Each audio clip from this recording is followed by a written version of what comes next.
Whenever you are playing a massive video game with incredibly rich world building, have you ever found yourself wanting more of the world it takes place in? Sure, you could have sunk hundreds of hours into a video game and seen everything that it has to offer, but what about all the events that take place in lore that you didn't get to experience? Wake the fuck up, samurai. We have books to read. Yes, I am suggesting that picking up a book and reading it can satisfy this urge. But I'm not delusional. I know that I'm speaking to video game players here, so I'm going to make sure you have a multitude of on-screen distractions to make a video about books easier to watch. My first book, Elantris, is actually one of my weaker novels. Still, I hope you will someday read it. I do think it holds up moderately well, but it's not up to the caliber of what I write right now. In fact, if you know nothing about my... Is it working yet? All jokes aside, if you came to me a few years ago and told me that reading would become one of my favorite pastimes, I would have thought that I lost my mind. Because I don't know about you guys, but as a fine and dandy product of the American education system, I hated being forced to read books that I didn't care about for the sake of my reading comprehension skills. Most of the books I read in school were not even close to something I would even be slightly interested in. Like, I want to play this awesome game about killing terrorists, not a book about the intricate facade that is the American dream and how societal class differences can prevent true love. Like, geez. So I shun reading as being this super boring medium about some dusty old people putting pen to page and fully accepting the very cool and swag video game industry. However, as time went on, I found myself wanting more out of the fictional settings I experienced in video games. More depth and just more stories that a lot of games didn't accommodate for. I noticed this after I'd look at a book and say, ew, but then look at a 10+ hour Dark Souls lore video and be like, Oh, that's hot.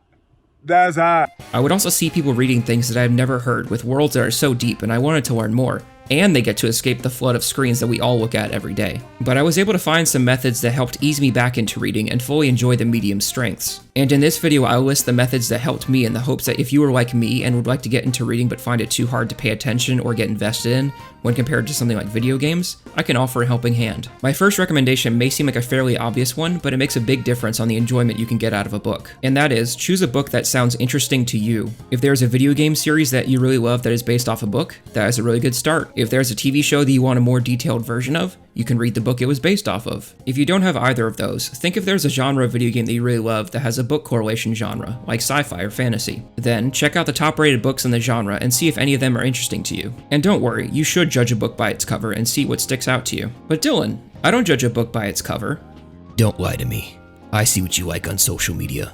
So there, you have picked out a book that you want to read, but I don't have the patience to read it. Well, that's where we get to method number 1. My first method is the one that has helped me the most when getting back into reading, and that is by using the platform Goodreads. Now, that may sound like an advertisement, but just hear me out for a moment. One of the things that I like the most about video games is just the fact that you get all kinds of instant feedback with sounds, images, and scores that makes you feel so much more gratified. When it comes to reading, however, you're just looking at words on a page and processing them, so I would just go back to look at a boring page like, what the fuck is this piece of shit? And then go back to my dopamine-fulfilling machines of distraction. So in order to counterbalance the frankly bland presentation that most books have, we need to compensate and find some sort of feedback we can get. This is where I found Goodreads comes in.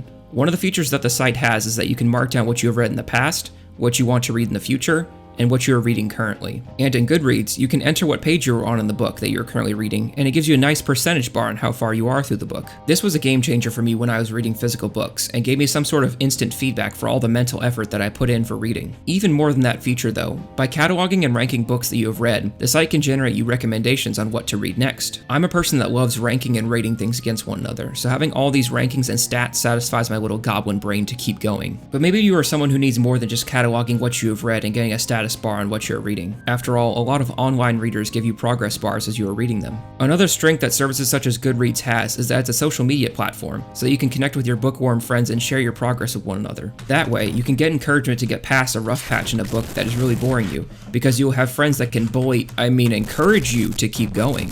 But let's say that can't work for you. You don't have friends who read books, so you have nobody to bounce off of. In that case, go online or in person locally to see if you can find any book clubs for the books you like to read. That way, you have encouragement from others to read at a consistent pace. Goodreads and socializing with friends on the books that I have read has been a massive help in getting me to enjoy reading and being consistent. I'm currently reading through the Stormlight Archive and I'm on the 4th book.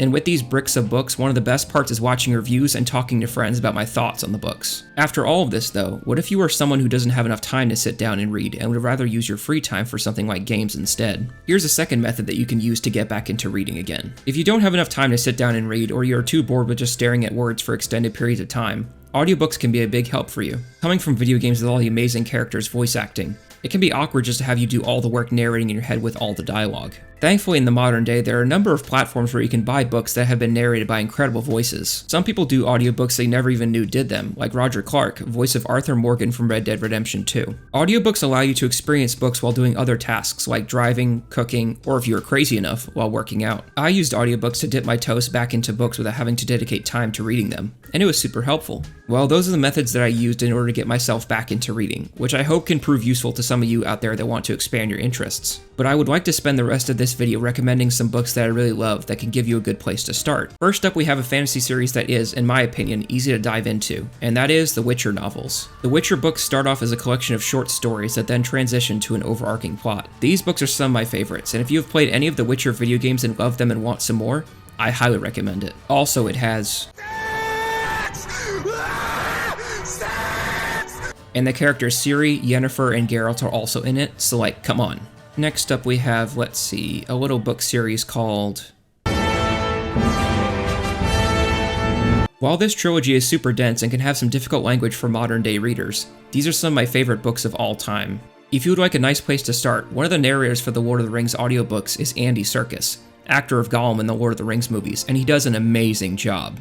One of the orcs sitting near laughed and said something to a companion in their abominable tongue. "Rest while you can, little fool," he said then to Pippin. If the Lord of the Rings series is too dense for you, The Hobbit is a lot shorter and is a self-contained story that is very delightful. My most recent fantasy recommendation is The Books in the Cosmere by Brandon Sanderson, one of the most popular fantasy authors alive today. If you are like me a few months ago, you will have never heard of this guy before, but in the book scene, this guy is massive. All of the books he writes takes place in the same universe, kind of like the MCU, and there are all kinds of books in there that could appeal to you. My favorite series of his is the Stormlight Archive, his magnum opus that is still being written today, with the last book having come out in December of 2024. Finally, for fantasy, we have the Song of Ice and Fire series by George R.R. Martin, otherwise known as the Game of Thrones series. These books are so amazing and are my favorite fantasy books. If you have the bravery to be a Game of Thrones fan who will get edged because of an unfinished book for all of eternity, go for it. I highly recommend it. If you are more of a science fiction fan, I personally haven't delved into the genre a ton, but I can highly recommend the Dune series by Frank Herbert. The recent movies of Dune are incredible and paint the world of Dune in the light that it deserves. Be warned, the series does peak in the first book in my opinion, but the series is worth reading nonetheless. Also, as a Dune fan, you will never be able to walk around outside in the heat anymore without hearing this in your brain.